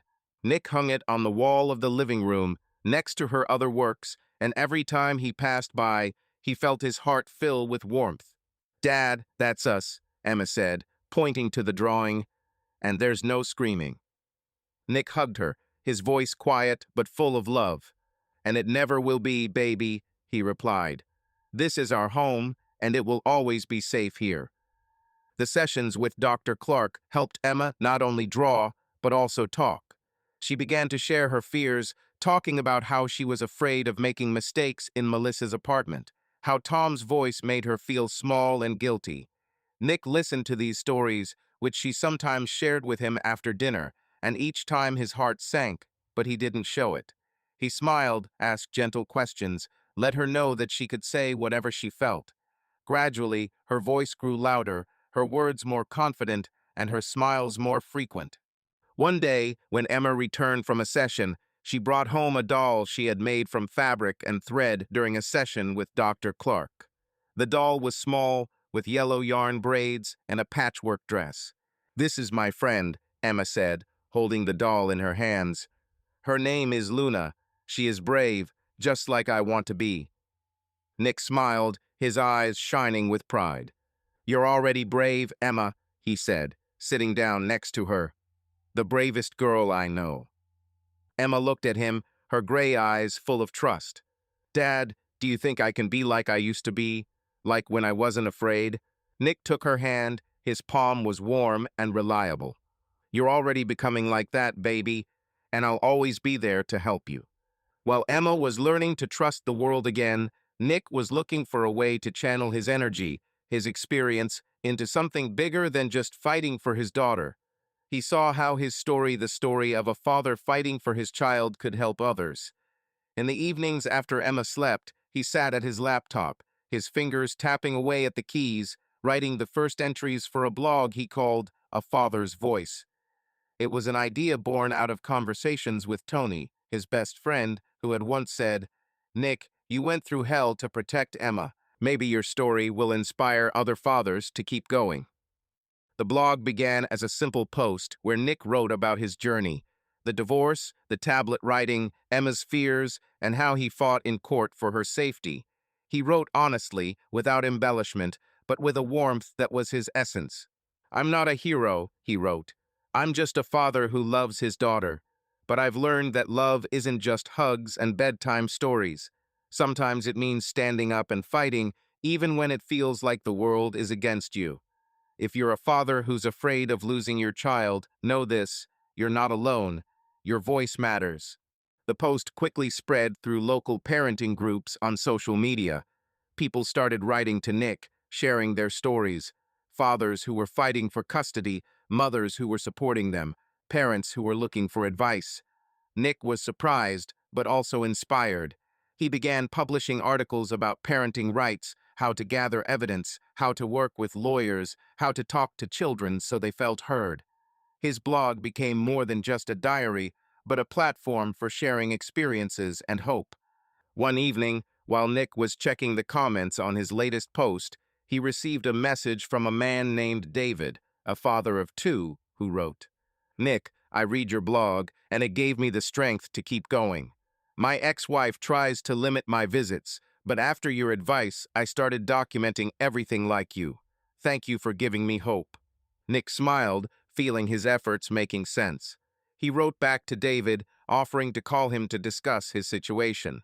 It was the first of many conversations Nick would have with other parents, becoming more than just a blogger, but a person who understood their pain. Inspired by the response to his blog, Nick decided to take things further. He learned about a local parenting initiative, a group of parents who met once a month to discuss parenting, guardianship, and support for children in difficult family situations. Nick attended their meeting at the local community center, a small building with brightly colored walls and the smell of freshly brewed coffee. He felt a little out of place standing among strangers, but his presence did not go unnoticed. His story, already known through his blog, had sparked interest, and the organizer, a woman named Sarah, invited him to speak. Nick was not a natural speaker, but when he began to speak, the words flowed naturally. He told of his fight for Emma, of how he had learned to be not only a father, but also an advocate for his daughter. He spoke of the importance of listening to children, of recognizing their fears, of making them feel safe. His voice, calm but full of power, silenced the room. When he finished, several people approached him to shake his hand or share their stories. Nick felt his efforts beginning to change not only his life, but the lives of others. He became a regular participant in the initiative, helping to organize workshops for parents who were fighting for custody. He shared his knowledge of the legal process, how to document evidence, how to talk to children so they felt heard. His presence became a beacon for those who felt lost in the maze of family courts and divorces. Nick did not seek fame, but he found a purpose in helping other parents be a voice for their children, as he had become a voice for Emma. Melissa, who had been granted supervised visits with Emma by the court, began visiting her once a week under the supervision of a social worker. These visits took place in a neutral location, a community center with a playroom. Nick dropped Emma off but stayed away, allowing her to spend time with her mother. He watched as Emma was wary at first but gradually began to relax, especially when Melissa brought her favorite books or talked about the new plants she was growing in her apartment. Nick felt no anger toward Melissa, only regret. He knew she loved Emma, but her blindness to Tom's behavior made this outcome inevitable. Melissa, for her part, tried to be gentle and considerate, but Nick noticed how her smiles sometimes became strained when Emma mentioned something about living with him. He knew she still blamed him, but he didn't let it affect him. His goal was not to take Emma away from Melissa, but to give her safety, and he hoped that with time Melissa could change for their daughter's sake. One morning in early December was particularly clear. Snow covered the yard in a thin layer, and Emma, waking up before Nick, decided to make breakfast. Nick walked into the kitchen, drawn by the smell of toast, and saw her standing by the toaster. Her blonde pigtails were slightly disheveled, and there was a smudge of flour on her cheek. She was clearly trying to make something more than just toast. On the table was a plate of unevenly sliced cheese, a jar of jam, and 2 glasses of orange juice. "Dad, I made breakfast," Emma announced proudly, her gray eyes shining. "But the toast is a little burnt. Is that okay?" Nick laughed, his voice full of warmth. "This is better than okay, kid," he said, sitting down at the table. "This is the best breakfast I've ever seen." Emma smiled, her face aglow with joy. She set a plate of toast with jam in front of him and sat down across from him, holding her toast. They ate, chatting about how to build a snowman in the yard and whether to add a carrot for the nose or a potato. Nick looked at her, feeling his heart swell. Her laughter, her confidence, her sparkle, it was all coming back, slowly but surely. "You know, Dad," Emma said, taking a bite of toast, "you're my superhero, but without the cape." Nick froze, his eyes shining with emotion. He smiled, leaning toward her, his voice soft but full of love. "Because my cloak is you," he replied, his smile wider than ever. Emma laughed, her laughter ringing like a bell, filling the kitchen with warmth. Nick looked at her, at his daughter, at his light, and knew that everything he had been through, the trials, the records, the sleepless nights, had been worth it. The house was alive again, full of her voice, her drawings, her future. Nick was a father, a man who never gave up, and for Emma, he would do it all over again.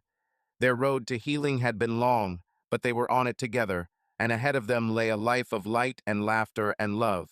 Subscribe to our channel so that your love doesn't cheat on you, and go ahead and listen to the next story, because this story is nothing compared to the next one. If you're under 18, don't even think click to the next one.